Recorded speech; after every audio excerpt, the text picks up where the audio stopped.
everybody, my name is Chequita Brooks. I'm a PhD candidate at East Carolina University in Greenville, North Carolina, and I'm also one of the UNC Morehead Planetarium and Science Center impactors. And since the North Carolina Science Festival is having to go virtual this April, I decided to do a little demo for you from right here in sunny Florida. So, first of all, we're going to need some black pepper flakes. You're also going to need a bowl of water, and I'm going to show you how germs, like the virus we're dealing with right now, get spread around. So what we're going to do is we're going to open up our pepper and add some to our water. And the first thing you'll notice is that the pepper actually floats on the surface of the water. That's because the pepper molecules, or we're using them as molecules, but pepper is hydrophobic, which means that it's afraid of water. So if my video man will zoom in on our pepper flakes, you can see that they're floating on top of the water in the bowl. So they're light enough that they're avoiding the water. Next, what we're going to do is we're going to take our hand and we're going to dip it in the pepper flakes. And you'll notice that your hand got really dirty, right? So whenever we touch dirty surfaces, viral particles and bacterial particles will actually attach to the surface of our hands because they're also a little hydrophobic. So now I have all these germs on my hand, right?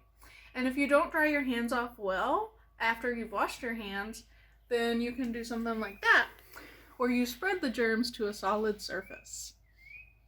So that's why it's really important that you make sure your hands are also dry after you've washed them for the full 20 seconds. But also what's fun is seeing how soap works. So the soap is actually going to break up our surface tension a little on the water, which is going to allow us to get rid of some of those pepper flakes.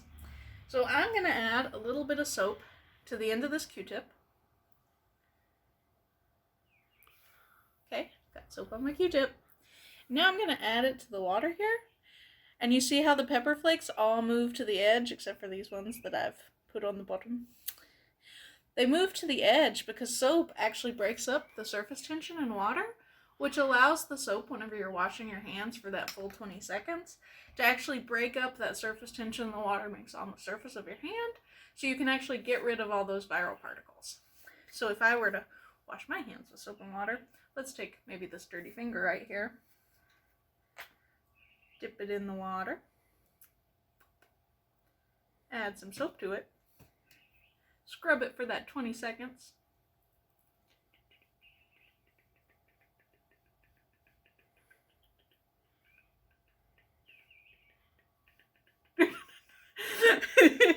And put it in the water here.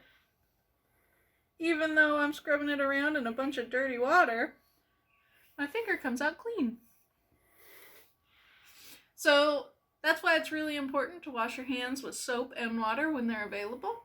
But if soap and water aren't available, then you can use an alcohol solution like this 70% isopropyl alcohol I have here.